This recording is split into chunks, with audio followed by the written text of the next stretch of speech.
fait, je me tiens bien parce que si je m'étais mal tenu la dernière fois, j'attrapais par le col et je mettais 2 tapes dans la gueule. Et je le voyais faire caca sous lui, parce que ça m'est déjà arrivé, moi, d'attraper des mecs par le col, ce système-là. Donc, Billy. Je l'ai attrapé, j'ai mis 2 baffes dans la gueule, il a pété. J'ai entendu faire prout.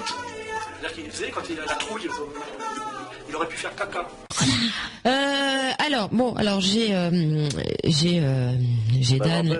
Hein? Non, pour Dan, hein. Oui, voilà, t'es là pour dire bonsoir. Et là, j'ai Papy qui était sur le chat, qui est au téléphone, qui veut réagir rapidement.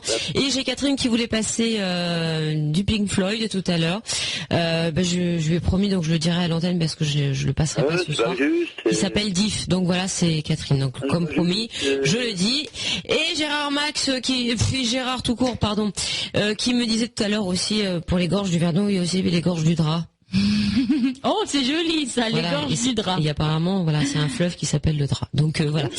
J'ai dit tous les messages qu'il y a eu au standard. Je suis contente, ouais. N'empêche, c'est pas juste. Attends 2 secondes, je laisse la parole à Papy, d'accord? Papy, vas-y. Vas-y, Papy, qui est finalement très jeune en fait. Bonsoir, Papy. Alors bonjour, je suis Papy, un sociologue qui a écrit un livre sur le sujet, et j'aurais voulu un tout petit peu lever le débat pour déjà faire remarquer que parler de la condition de la femme, c'est aussi aberrant que parler de l'homme en général. Si on demande quelle est la condition de l'homme aujourd'hui, il est évident que ça dépend d'abord de sa condition sociale. Excuse-moi, est-ce que tu peux parler plus lentement parce qu'on a strictement rien compris. Faut que tu parles plus lentement parce que rien compris du tout.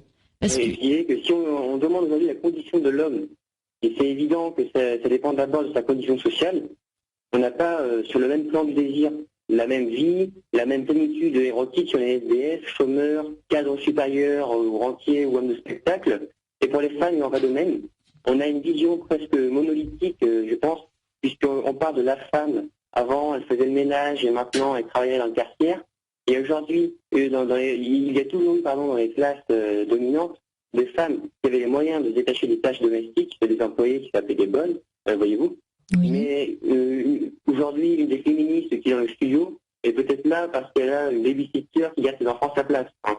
Donc moi, je trouve ça, j'ai jamais insulté une femme de ma vie. J'ai fait des études supérieures, j'ai écrit un livre que tout le monde peut lire. Dans lequel il n'y a pas une seule phrase insultante si on la sort de ce contexte.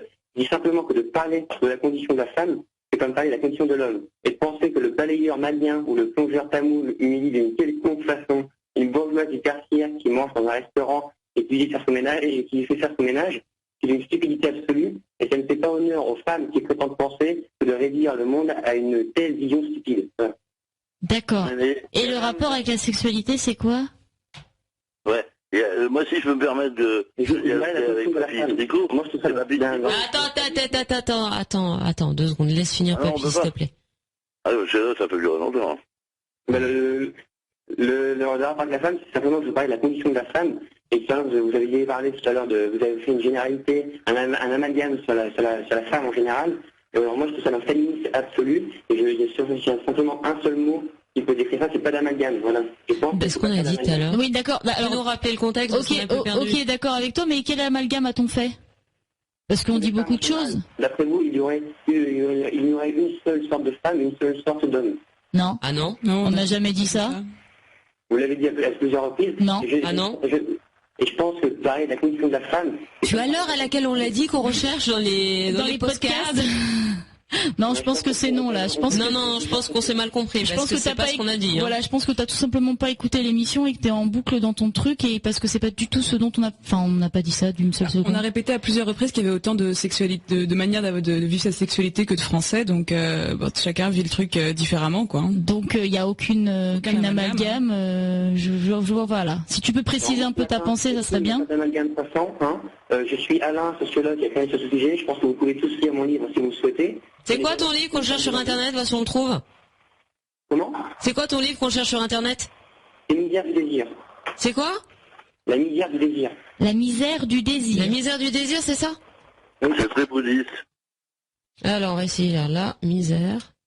La misère du désir. Bon, c'est triste comme titre, mais oui, pourquoi pas. Et oui. Et pourquoi pas que moi je trouverais qu'il y a un sociologue qui a écrit un livre sur ce sujet. Elle serait pas un peu dictateur, toi? Attendez, ne nous énervons pas. Absolu. C'est quoi ton nom? C'est quoi ton nom? Je m'appelle Alain, je suis sociologue. Ah oui, non. Oui, non mais d'accord, tu es sociologue, ok, certes. Je suis sociologue et philosophe, hein. Voilà. Oui, t'es peut-être pas content parce que je dis que les philosophes qui employaient le terme de un certain terme qui ne me plaît pas du tout, c'est ça que tu veux dire, pas d'amalgame? Je comprends pas ce que tu veux dire. Ouais. Encore une fois, je vais vous répéter, parce qu'apparemment, j'ai pas élevé le débat assez haut. Hein. Que veux-tu, on est blonde. Hein. Comment? On est blonde, c'est pour ça. Peut-être que le débat. Surtout qu'on met pas mal de bas avec des talons. Donc... Personne qui reste à un niveau aussi bas, donc je vais certainement quitter l'antenne et laisser la parole à Gérard Max, hein, le prophète apparemment d'une certaine bande de jeunes. Donc Gérard Max, je vais te laisser parler. Hein, voilà. Mais non, mais t'es pas obligé de quitter l'antenne pour autant. Moi, j'ai il y a 12 ans.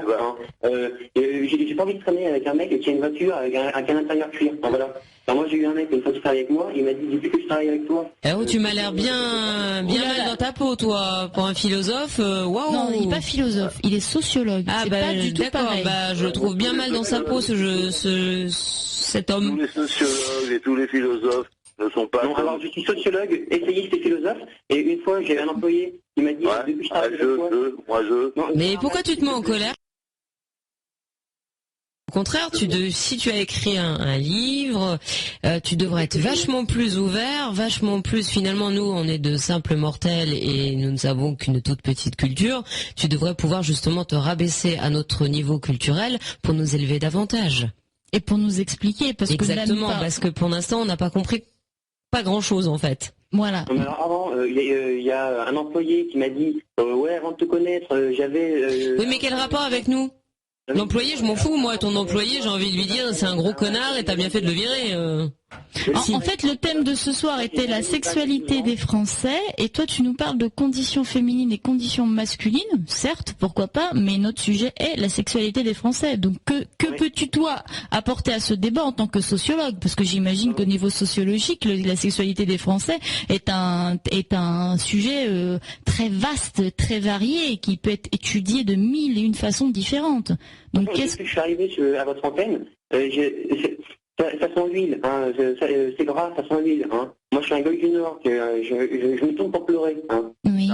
Alors, si je peux me permettre un conseil, si tu estimes que cette émission n'était pas à ton niveau intellectuel, un conseil, n'écoute pas. Je suis venu pour élever le débat, apparemment. Alors, élève-le parce que pour l'instant, tu es plus en train de le rabaisser qu'autre chose. Donc, non, mais c'est juste que depuis tout à l'heure, tu ne parles pas du débat. Enfin, c'est quoi le débat exactement? Qu'est-ce que tu veux nous dire? Ma plusieurs héléno-chrétienne, hein, voilà.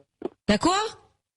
Je ne vais pas parler de ma sexualité publiquement. Mais on ne parle pas de sexualité. On n'a pas demandé de savoir si tu pratiquais le bondage ou si tu te faisais sucer tous les soirs. On s'en fout de ça. Oui, c'était pas le. C'est pas le débat de ce soir. C'est qu'est-ce que tu veux nous dire? De quoi?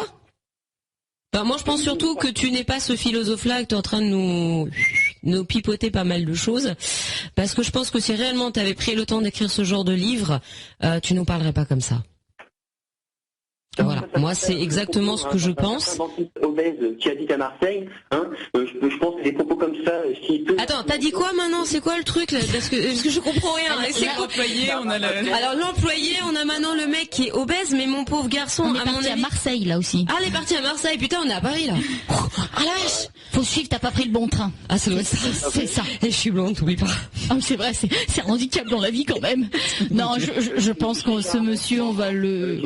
Bon, bah monsieur, je pense qu'on va vous souhaiter une bonne soirée. Voilà. Et surtout, si vous vous sentez mal dans votre peau, allez voir quelqu'un pour vous expliquer, enfin exprimer, mais pas nous, parce que on peut pas faire grand chose. On peut pas faire grand chose pour vous. Hein. On vous a accueilli avec gentillesse, donc je pense qu'on va vous laisser repartir dans votre charmante petit chez vous. Hein? Voilà, puis on vous souhaite une bonne nuit. Au revoir. Voilà. Des goûts surdimensionnés. Non, je pense que c'est surtout un petit rigolo qui veut se faire passer pour ce qu'il n'est pas, surtout, mais bon. Alors moi, voilà. je finirai par dire que moi, je trouve qu'il y a une injustice.